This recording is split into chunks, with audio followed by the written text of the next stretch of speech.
हे dear student, जैसे कि आपका हिंदी का सेकंड शिफ्ट में कुछ घंटों के बाद यानी पेपर होना है। तो डियर स्टूडेंट, अभी आप लोग उन प्रश्नों को खोज रहे हैं जो सोच रहे हैं कि जो सीधे सीधे मेरा पेपर में आ जाए, यानी सेम टू सेम हूबहू यानी हमको देखने को मिल जाए। तो जैसे कि आप लोग यानी क्वेश्चन पेपर का ये देख रहे हैं, ये सेम टू सेम हूबहू इसी प्रकार का आपका यानी पेपर होने वाला है। और प्रश्न जो आपका यानी कहाँ से आएगा, तो आपको बता दें कि इस क्लास को पूरी तरह से लास्ट तक एंड तक देखिए। यहाँ से आपको कुछ कुछ ऐसे क्वेश्चन जो है आपको हूबहू यानी सेम टू सेम यानी देखने को मिलेंगे पेपर में। तो इसलिए इस क्लास को आपको पूरी तरह से लास्ट तक करना और साथ में अपने दोस्तों को आप लोग जम करके शेयर कर देंगे। चलेगा, इसको हम लोग शुरू करते हैं। उससे पहले आप लोग जो बच्चे नए हैं, चैनल को आप लोग सब्सक्राइब कर लीजिएगा। तो चलेगा, इस शो शुरू करते हैं। ठीक है, पहला क्वेश्चन कहलाता है कि बातचीत शीर्षक निबंध किस विधा की रचना है। पहला ऑप्शन में निबंध, दूसरा आलोचना, तीसरा रेखा चित्र, चौथा आपका शब्द चित्र है। फर्स्ट क्वेश्चन आपके स्क्रीन पे काफी इंपॉर्टेंट क्वेश्चन है, तो डिस्कशन तेजी से आप लोग आंसर बताएंगे। चलिए, बहुत ही बढ़िया, क्या बात है। देखिए, बातचीत आप लोगों को पता है, बातचीत का लेखक कौन है? बालकृष्ण भट्ट है। इसका आंसर है, ये जो क्या है यानी निबंध है, तो इसका आंसर आपका बिल्कुल निबंध यानी ऑप्शन आप लोग का ए बिल्कुल राइट आंसर हो जाएंगे। चलिए नेक्स्ट क्वेश्चन की ओर चलते हैं। क्वेश्चन नंबर 2 आपके स्क्रीन पे। ठीक है, चलिए, बातचीत शीर्षक निबंध के अनुसार जो मवाद या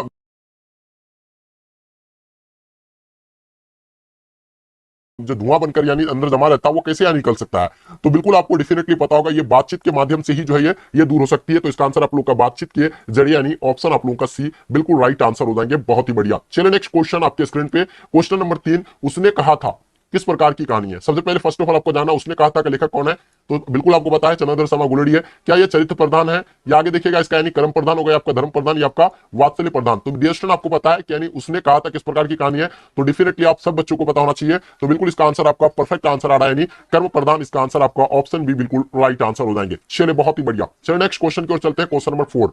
ठीक है, उसने कहा था कहानी में किस शहर का यानी चित्रण किया गया है, जयपुर का, लखनऊ का, अमृतसर का या चंडीगढ़ का। तो जल्दी बताइएगा किस यानी शहर का जो है इसमें चित्रण किया गया है। काफी इंपॉर्टेंट क्वेश्चन है, तो सो डेफिनेटली आप लोगों को पता होगा। तो देखिए, कहानी में किस शहर का चित्रण किया गया है, तो उसमें जो है अमृतसर का चित्रण किया गया है। किसका यानी अमृतसर का। तो इसका आंसर आप लोगों का अमृतसर बिल्कुल राइट आंसर हो जाएंगे। चलिए नेक्स्ट क्वेश्चन की ओर चलते हैं। क्वेश्चन नंबर 5 आपके स्क्रीन पे। ठीक है, यानी गुलेर जी की प्रमुख कहानियां के नाम बताइए। देखिए, गुलेर जी का जो प्रमुख कहानियां है, ठीक है, तो पहला आपका सुखमय जीवन है, बुद्ध का कांटा है, या आपका उसने कहा था है, या आपका यानी उपयुक्त में से सभी होगा। तो देखिए, चंद्र शर्मा गुलेरी जी का जो है आपको यानी बिल्कुल पता होना चाहिए, सुखमय जीवन उसी का ही है, उसका बुद्ध का कांटा उसी का ही है, उसने कहा था उसी का ही। उसने कहा था कब शाया हुआ था, 1915 को शाया हुआ। तो ये टोटल आपका इसका आंसर जो है बिल्कुल ऑप्शन डी राइट आंसर हो जाएंगे, यानी तीनों बिल्कुल राइट आंसर हो जाएंगे। ठीक है, चलिए क्वेश्चन आपकी स्क्रीन पे, क्वेश्चन नंबर 6। कुरमाई का क्या अर्थ होता है। देखिए, कुरमाई का अर्थ विवाह होता है, मंगनी होता है, तिलक होता है, गोना होता है।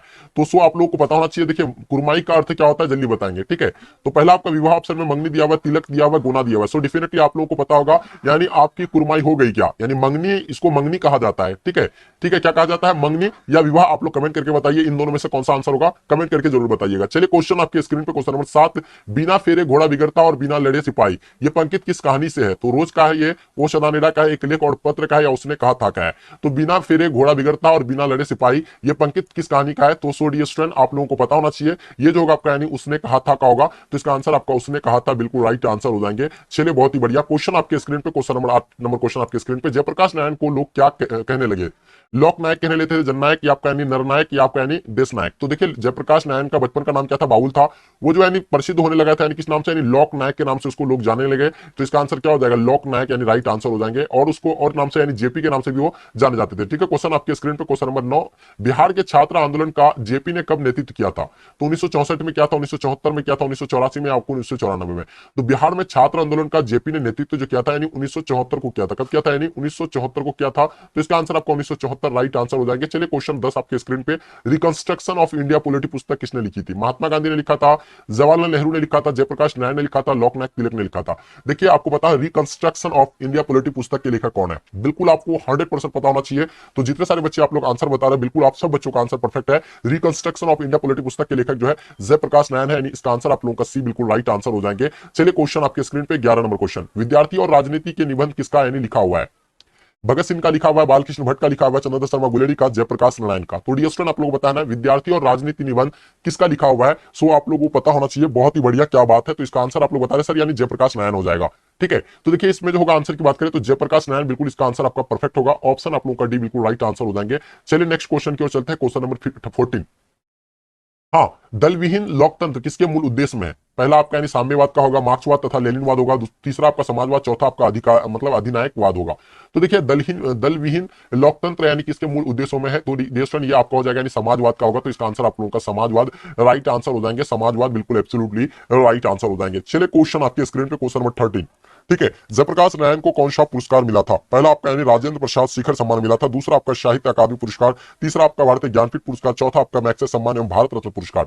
तो देखिए जयप्रकाश नारायण को जो कौन सा पुरस्कार मिला था, तो डी स्टोन आप लोगों को पता है मैग्सेस सम्मान एवं भारत रत्न पुरस्कार से उसको सम्मानित किया गया था। तो इसका आंसर आप लोगों का ऑप्शन डी बिल्कुल एब्सोल्युटली राइट आंसर हो जाएंगे। बहुत ही बढ़िया, क्या बात है। चलिए क्वेश्चन आपके स्क्रीन पे 14 नंबर क्वेश्चन, संपूर्ण क्रांति वाला पार्ट वाला भाषण के रूप में गांधी मैदान में जेपी ने कब दिया था? तो बिल्कुल आपको पता है गांधी मैदान पटना में जो है जेपी का जो है जेपी ने कब दिया था? 1974 को दिया था। ये सब बच्चों को पता है कि 5 जून 1974 को ये भाषण दिया गया था और सबसे बड़ा यानी जनसलाब बनकर के उभरा था। तो इसका आंसर आप लोगों का ए बिल्कुल राइट आंसर हो जाएंगे। चलिए नेक्स्ट क्वेश्चन की ओर चलते हैं। क्वेश्चन नंबर 15 आपके स्क्रीन पे, ज्ञानपीठ पुरस्कार से यानी सम्मानित रचना कौन सा? उर्वशी होगा, रेणुका होगा, कुरुक्षेत्र, इनमें से कोई नहीं।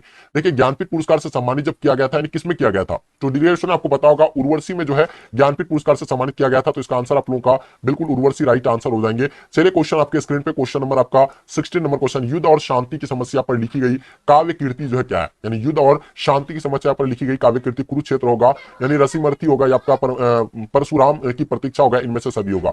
तो युद्ध और शांति की समस्या पर लिखी गई काव्य कीर्ति जो होगा आपका यानी बिल्कुल कुरुक्षेत्र होगा। इसका आंसर सभी बच्चों को पता होना चाहिए, यानी कुरुक्षेत्र बिल्कुल एब्सोल्युटली राइट आंसर हो जाएंगे। क्वेश्चन नंबर 17 आपके स्क्रीन पे क्या कहलाता है कि अर्धनारीश्वर का यानी किस विधा से संबंध है? तो बताइए, पहला आपका निबंध होगा, दूसरा आपका देखिएगा यानी कहानी, एकांकी, व्यंग्य। तो देखिए आपको बताया कि अर्धनारीश्वर के लेखक कौन है, यानी रामवृक्ष बेनीपुरी है, जिसको जानते हैं आपको यानी रामधारी सिंह दिनकर होगा, यानी जो है राष्ट्र कवि के रूप में जाना था। आप लोग जानते हैं उसको राष्ट्र कवि का उपाधि मिला है और उसका जन्म 1908 में बेगूसराय सिमरिया में हुआ है। ये आप लोग को पता होगा। तो इसका आंसर आप लोग का क्या हो जाएगा? यानी निबंध, यानी इसका आंसर आप लोग का ए राइट आंसर हो जाएंगे। ठीक है, नेक्स्ट क्वेश्चन की ओर चलते हैं। क्वेश्चन नंबर 18 क्वेश्चन नंबर, ठीक है। 18 नंबर क्वेश्चन क्या है? दिनकर की युग के कवि थे, यानी दिनकर यानी रामधारी सिंह दिनकर जो थे यानी किस युग के कवि थे? द्विवेदी युग के थे, छायावादी युग के थे, छायावादोत्तर युग के थे, आपका भरतेंद्र युग के थे। तो देखिए दिनकर जी रामधारी सिंह दिनकर जो थे यानी किस युग के कवि थे? ये छायावादोत्तर युग के थे। तो इसका आंसर आप लोग का सी बिल्कुल राइट आंसर हो जाएंगे। इसका जन्म वगैरह सारा चीज आपको पता हो गया। क्वेश्चन नंबर 19 देखिएगा, कामिनी तो अपने साथ शांति लाती है, खाली जगहों को भरना आपको, यानी तो यहाँ आपको यानी डेस यहाँ ऑप्शन रहता है आपको इस तरह का, ठीक है, डाउट रहता। तो यहाँ आपको यानी क्या होगा इसमें? कामिनी तो अपने साथ शांति लाती है, तो ये क्या लाती है? यामिनी लाती है, यामिनी। ये आंसर आपका यामिनी राइट आंसर हो जाएंगे। क्वेश्चन 20 आपके स्क्रीन पे, जिस पुरुष में नारित्व नहीं है, संपूर्ण, अपूर्ण, अधूरा, अपूर्ण। तो देखिए जिस पुरुष के अंतर अगर नारित्व नहीं है तो वो अपूर्ण है। क्या है वो? अपूर्ण है। इसका आंसर आप लोग का यानी बिल्कुल अपूर्ण राइट आंसर हो जाएंगे। बहुत ही बढ़िया। चलिए क्वेश्चन आपके स्क्रीन पे 21, रोज शीर्षक कहानी में टीटी किसके शरीर से चिपक कर चुप हो गया था? महेश्वर का, लेखक का, मालती के, इनमें से कोई नहीं। देखिए टीटी किसका नाम है? आपको पता है मालती के पुत्र का नाम था क्या? यानी टीटी था।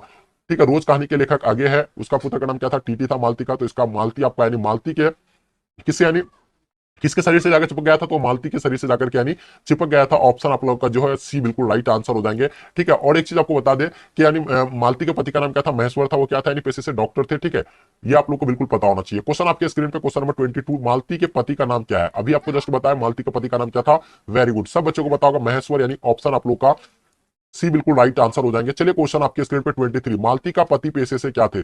अभी आपको जस्ट बताया मालती का पति पेशे से डॉक्टर थे, यानी इसका आंसर आपका यानी डॉक्टर राइट आंसर हो जाएंगे। चलिए क्वेश्चन आपके स्क्रीन पे 24 नंबर क्वेश्चन, ठीक है। गंडक नदी का जल सदियों से क्या रहा है? शांत रहा है, या चंचल रहा है, या गर्म रहा है, या ठंडा रहा है? तो देखिए गंडक नदी का जल जो हमेशा यानी क्या रहा है? यानी चंचल रहा है। तो इसका आंसर आप लोगों का बिल्कुल चंचल राइट आंसर हो जाएंगे। चलिए क्वेश्चन आपके स्क्रीन पे क्वेश्चन नंबर 25, गांधी जी के महुए के पेड़ के नीचे किसने जगह दी थी? देखिए गांधी जी को महुए के पेड़ के नीचे किसने दिया था? मुखिया ने। बिल्कुल, मुखिया ने भी नहीं दिया था, ग्रामीण ने दिया था, उसको मठ के महंत ने जो है जगह दिया था। तो इसका आंसर आपका मठ के महंत यानी राइट आंसर हो जाएंगे। चलिए क्वेश्चन आपके स्क्रीन पे 26, गांधी जी की झोपड़ी को किसने जला दिया था? बहुत ही इंपॉर्टेंट क्वेश्चन, बहुत ही इंपॉर्टेंट क्वेश्चन, जल्दी बताएंगे। चलिए बिल्कुल सब बच्चों का आंसर परफेक्ट है। एमन साहब के कर्मचारियों ने यानी जला दिया था। तो इसका आंसर आपका एमन साहब के कर्मचारी राइट आंसर हो जाएंगे। 27 देखिएगा, सरियामन ताल का जल कैसा रहा है? चंचल रहा है, स्थिर रहा है, गाढ़ा रहा है, गंदा रहा है?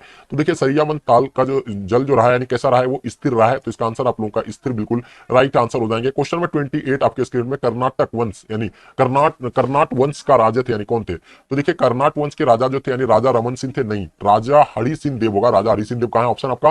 तो राजा हरि सिंह देव यानी इसका आंसर आपका डी राइट आंसर हो जाएंगे। चलिए नेक्स्ट क्वेश्चन की ओर चलते हैं। क्वेश्चन नंबर 29, मुन्नी कौन थी? देखिए मुन्नी के बारे में आपको पता होना चाहिए। मुन्नी जो थी यानी कौन थी? सुखनी की बेटी? बिल्कुल नहीं।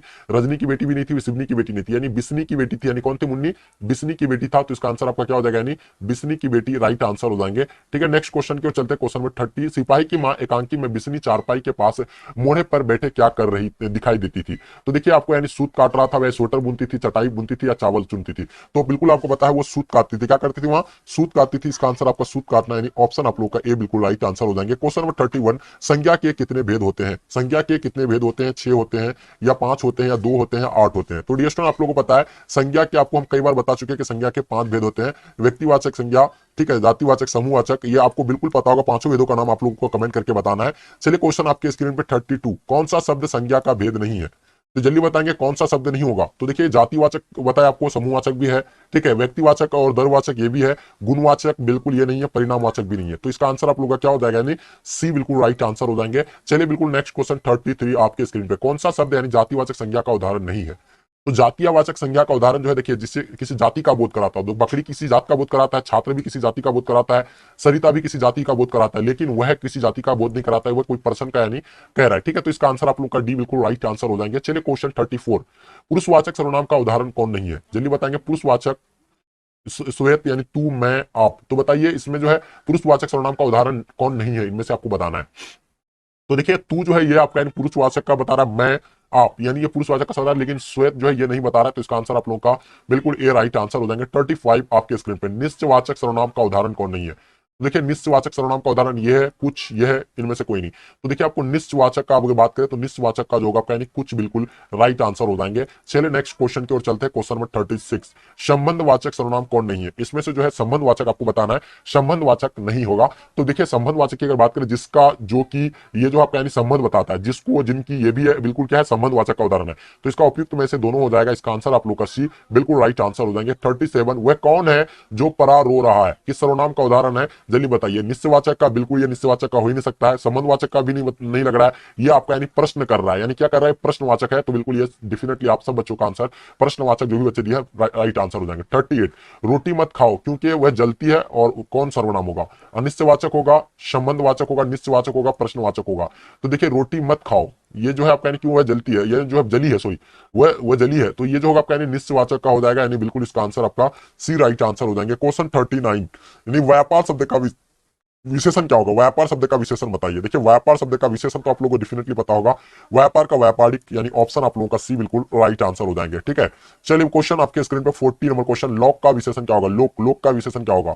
तो बिल्कुल सब बच्चों को पता है, लोक का लौकिक, लौकिक बिल्कुल आपका आंसर परफेक्ट हो जाएगा। बहुत ही बढ़िया, क्या बात है, सब बच्चों का आंसर आप लोगों का बिल्कुल परफेक्ट आ रहा है, एकदम नेक्स्ट लेवल का आंसर आप लोगों का आ रहा है, और इसी तरह का सही बच्चों का आंसर आना चाहिए। चलिए 41 आपके स्क्रीन पे, कारक, करण कारक का चिन्ह। देखिए कारक के आपको बताए थे 8 भेद होते हैं, उसका चिन्ह को आपको याद रखना। जैसे कर्ता ने कर्म को करण से, तो यहां आपका है बात कर रहे हैं करण से, तो करण से आपका कहां हो जाएगा?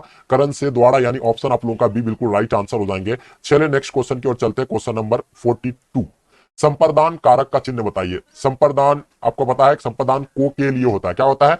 संप्रदान को के लिए होता है। तो ऑप्शन आपका यानी सी बिल्कुल राइट आंसर हो जाएंगे। सारा चिन्ह आपको याद रखना है, कर्ता ने होगा, कर्म को होगा, ये आपको याद रखना है। क्वेश्चन नंबर 43, अपादान कारक का चिन्ह। देखिए आपको यहाँ से कारक से 3 से 4 क्वेश्चन आपको डेफिनेटली देखने को मिलेंगे। अपादान कारक का चिन्ह बताएंगे। चलिए देखिए अपादान से, तो बिल्कुल अपादान से होगा, यानी ऑप्शन आपका डी बिल्कुल राइट आंसर हो जाएंगे, ठीक है। चलिए पेड़ से पत्ता गिरना, ये भी अपादान कारक का उदाहरण है, क्योंकि से, ठीक है। चलिए क्वेश्चन आपके स्क्रीन पे क्वेश्चन नंबर 44, वह कुल्हाड़ी वृक्ष से काटता है, कारक कौन सा होगा?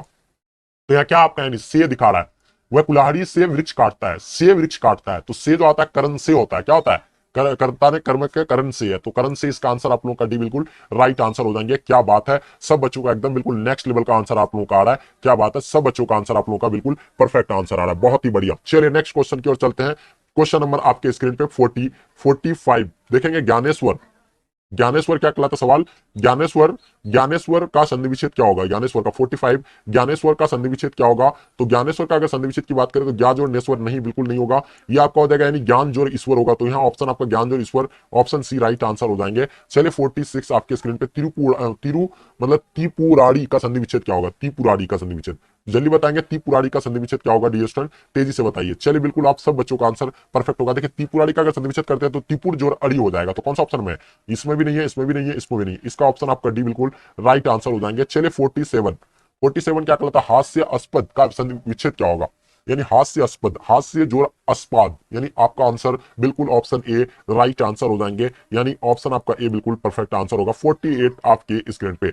आजनम कौन सा समास है? देखिए आजनम के बारे में बताना है। ये आजनम कुछ बच्चे कभी कभी बोलते हैं तत्पुरुष होगा, कुछ बच्चे बोलेंगे अविभाज्य समास। देखिए आजनम की अगर बात करें तो आजनम आपका अविभाज्य समास हो जाएंगे, यानी ऑप्शन आपका ए बिल्कुल राइट आंसर हो जाएंगे। चलिए क्वेश्चन 49, चतुर्भुज कौन सा समास है? चलिए डेफिनेटली आप सब बच्चों को पता होना चाहिए, कर्मधारय हो जाएगा, बहुव्रीहि हो जाएगा, तब तत्पुरुष ही आपका अविभाज्य हो जाएंगे। तो चतुर्भुज आपका यानी कौन सा होगा? तो बिल्कुल आप सब बच्चों को आपको पता है चतुर्भुज के बारे में। तो चतुर्भुज आपका यानी बहुव्रीहि समास का उदाहरण आएगा, तो इसका आंसर आप लोगों का बिल्कुल यानी ऑप्शन आपका बी राइट आंसर हो जाएंगे। क्वेश्चन नंबर 50 आपके स्क्रीन पे, हाथ पैर। जैसे आपको हम क्या बताए थे कि जिसमें भी अगर जोड़ दिखे आपको, जैसे अगर जोड़ दिखेंगे ना, तो इसमें तो आपको बिल्कुल पूरी तरह से बता दिए थे। इस तरह का जहां अगर दिखे तो तुरंत आपको यहां दिख रहा है कि ये भी लड्डू घुमा हुआ है, तो इसमें जाकर के क्लिक कर देना है। यानी आपका यानी जो भी यानी जोड़ वाला, जैसे हाथ पैर, माता पिता, भाई बहन, इस तरह का अगर जो भी अगर जोड़ा वाला है, समझ जाओ कि वह द्विंद समास होगा, यानी ऑप्शन आप लोगों का भी बिल्कुल राइट आंसर